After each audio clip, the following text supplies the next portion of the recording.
তো আজকে দেখো ক্লাস 5 ইংলিশের ডাফ অ্যান্ড ডাটি যে বইটা রয়েছে তুলসী প্রকাশনী, এর দেখো 230 পেজের যে এক্সারসাইজগুলো রয়েছে। তো আজকে দেখো আজকে যে থার্ড সামেটিভ ইভ্যালুয়েশন, এবং আজকে দেখো কোন স্কুল, দেখো পরমানন্দ জগন্নাথ ইনস্টিটিউশন এইচএস। তো এর এক্সারসাইজগুলো আজকে আলোচনা করা হবে। তো দেখো, তো এ থেকে দেখো complete the following sentences with information from the text, অর্থাৎ এই যে সেন্টেন্সগুলো রয়েছে এগুলোকে কমপ্লিট করতে বলা হচ্ছে। এক নাম্বার দেখো দ্য মনুমেন্ট সিচুয়েটেড অ্যাট, এটা হয়ে যাবে ব্যান্ডেল। দ্বিতীয় নাম্বার দেখো নাম্বার অফ পার্টিসিপেটিং মেম্বার, অর্থাৎ কতজন মেম্বার ছিল যারা কিন্তু পার্টিসিপেট করেছিল, এটা হয়ে যাবে 25। এরপরে 3 নাম্বারে দেখো the person who escorted them, তো এটা হয়ে যাবে দেয়ার হিস্ট্রি টিচার। 4 নাম্বার দেখো মিনস অফ ট্রান্সপোর্ট, যেটা হয়ে যাবে বাস। এরপরে বিয়েরগুলো দেখো write T for true and F for false statement in the given boxes. তো 1 নাম্বার দেখো the bus started from Kolkata, অর্থাৎ বাসটা শুরু হয়েছিল কলকাতা থেকে, এটা অবশ্যই ফলস হবে। এরপরে দ্বিতীয় নাম্বার দেখো Mita visited the place before, অর্থাৎ মিতা কিন্তু প্লেসটা আগে দেখেছিল, এটা অবশ্যই ট্রু হবে। এবং 3 নাম্বার দেখো Mita with her classmates went to Bandel last Sunday, এটা কিন্তু ফলস হয়ে যাবে।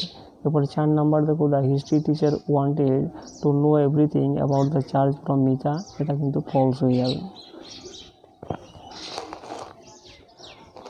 এরপরে দেখো দুইয়ের এক্সারসাইজগুলো দেখো, এ থেকে দেখো answer the following question. 1 number কী দেওয়া রয়েছে দেখো what happened in the following years, অর্থাৎ নিচে সালগুলো রয়েছে এগুলোতে কী ঘটেছিল। তো 1980 খ্রিস্টাব্দে কী ঘটেছিল দেখো PT Usha could not perform to her ability in the 1980 Moscow Olympics. দ্বিতীয় নম্বর বিয়ে কী দেওয়া রয়েছে দেখো 1982 she could only win silver medals in the 100 metres and 200 metres. এরপরে সি এরটা দেখো 1984 দেওয়া রয়েছে she finished first in the semifinals in the 1984 Los Angeles Olympics, অর্থাৎ 1984 খ্রিস্টাব্দে লস অ্যাঞ্জেলেসে যে অলিম্পিকটা হয়েছিল সেখানে তিনি সেমিফাইনালে কিন্তু ফার্স্ট হয়েছিলেন। এরপরে 2 নম্বর প্রশ্নটা দেখো what was the achievement of PT Usha in the 1980 Moscow Olympics, অর্থাৎ 1980 মস্কো অলিম্পিক্সে পিটি ঊষার অ্যাচিভমেন্ট কী ছিল, তো কী লিখবে দেখো PT Usha participated in the 100 metres and 200 metres sprints but could not get any medal in the 1980 Moscow Olympics, অর্থাৎ 1980 খ্রিস্টাব্দে মস্কো অলিম্পিকে তিনি কিন্তু কোনো গোল্ড মেডেল পায়নি। এরপরে 3 নাম্বারে দেখো what is the full form of ATF, অর্থাৎ এটিএফের ফুল ফর্ম কী, তো কী লিখবে দেখো the full form of ATF is Asian track and field. 4 নম্বরে কী দেওয়া রয়েছে দেখো who is the other athlete mention in the text with Usha, অর্থাৎ অন্য একজনের অ্যাথলিটের নাম দেওয়া রয়েছে এই প্যাসেজে, তার নাম কি, তো কী লিখবে দেখুন the other athlete is Milkha Singh mention in the text with Usha. এরপরে আনসিনের এক্সারসাইজগুলো দেখো 3 থেকে। তো 3 দেখো answer the following question given below. তো 1 নাম্বার দেখো হু ওয়াজ আলিবাবা কে ছিলেন, তো কী লিখবে দেখো Alibaba was A poor would কাটার। তো 2 নম্বরে কী দেওয়া রয়েছে দেখো what did the robbers keep in the cave, অর্থাৎ রবারগুলো অর্থাৎ ডাকাতগুলো কেপের মধ্যে কী রেখেছিল, কী লিখবে দেখো robbers kept many sacks of gold and silver on the cave, অর্থাৎ সোনার এবং রূপোর কি অনেক বস্তা রেখেছিল ওই কেপের মধ্যে, গুহার মধ্যে। এরপরে 3 নম্বর দেখো how did Ali Baba became rich, Ali Baba কীভাবে ধনী হয়েছিলেন, তো কী লিখবে দেখো আলিবাবা টু ক্যাবে many sacks of gold from the cave thus Ali Baba became rich, অর্থাৎ আলিবাবা কী করেছিল গুহা থেকে অনেক সোনার কী করেছিল, সোনার বস্তা সে নিয়ে নিয়েছিল এবং সেখান থেকে সে কিন্তু ধনী হয়েছিলেন।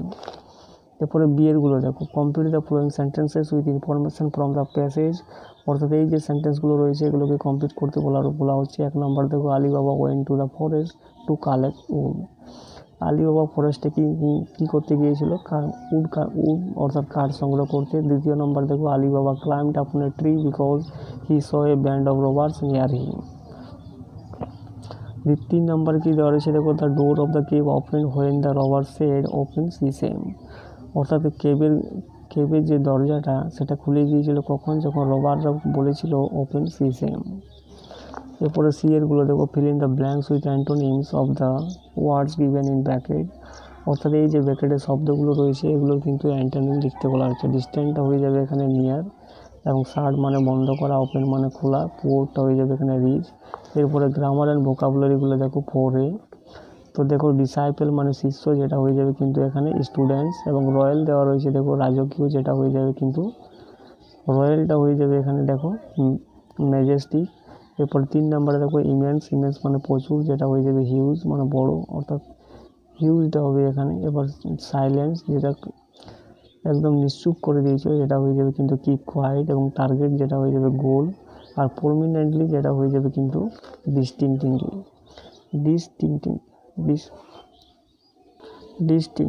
এরপরে দেখো বিয়েরগুলো দেখো, fill in the blanks with preposition। তো দেখো there is a table in the centre of the room, তো এখানে ইন বসবে। এবং দ্বিতীয় নাম্বার দেখো the dog is lying under the table. 3 number দেখো distribute the sweets among the boys. এরপরে সিয়েরগুলো দেখো, fill in the blanks with adverbs given in the box, অর্থাৎ এই যে বক্সে অ্যাডভার্বগুলো রয়েছে সেই অনুসারে এই ব্ল্যাঙ্কগুলোকে ফিল করতে বলা হয়েছে। 1 নাম্বার দেখো we open the lid of the box carefully. 2 নম্বরে কী হবে দেখো we should always try to help others. এরপরে 3 নাম্বার দেখো soldiers fight bravely for their country, অর্থাৎ সৈনিকগুলো যুদ্ধ করে সাহসের সাথে তাদের দেশের জন্য। এরপরে ডিএরগুলো দেখো fill in the blanks with verbs in present continuous tense, অর্থাৎ প্রেজেন্ট কন্টিনিউয়াস টেন্সে তোমাকে কিন্তু এই যে ব্ল্যাঙ্কগুলো রয়েছে ফিল করতে বলা হচ্ছে। 1 নাম্বার দেখো রাজু। তো প্রেজেন্ট কন্টিনিউয়াস টেন্স মানে আমরা কি জানি, অ্যামিজ ভার্ব, সাবজেক্টের সাথে প্রথমে অ্যামিজার বসে, তারপরে ভার্বের সাথে আইএনজি। তো রাজু যেহেতু সিঙ্গুলার রয়েছে এখানে ইজ বসবে এবং ভার্বের সাথে আইএনজি, অর্থাৎ সিটিং নেক্সট টু সুনি। একইভাবে পিঙ্কিরা কিন্তু সিঙ্গুলার রয়েছে, এখানে ইজ বসবে এবং কামিং হয়ে যাবে এটা টু আওয়ার প্লেস টুমোরো। একইভাবে দেখো 3 নম্বরে কী দেওয়া রয়েছে, ইউ রয়েছে, ইউ থাকলে আর বসে you are you meeting Ravi next week. এরপরে ইয়েরটা দেখো put the punctuation marks in the following sentences, অর্থাৎ এই সেন্টেন্সটাকে পাংচুয়েট করতে বলা হচ্ছে। তো 1 নাম্বার দেখো আই এম রকিয়াজ ফ্রেন্ডস, তো এটা হয়ে যাবে কিন্তু ইনভার্টেড কমার ভিতরে এবং সেড দ্য লেডি। এরপরে 2 নম্বরে দেখো নেতাজি ফাউন্ডেড আজাদ হিন্দ ফৌজ, তো দেখো এইভাবে লিখবি, দেখো Netaji founded Azad Hind Fauj, single inverted কমার ভিতরে রাখবি আজাদ হিন্দ ফৌজটাকে। এবং 3 নাম্বার দেখো Vivekananda said all Indians are my brothers. একইভাবে কিন্তু ইনভার্টেড কমার ভিতরে লিখতে হবে, দেখো Vivekananda said all Indians are my brother.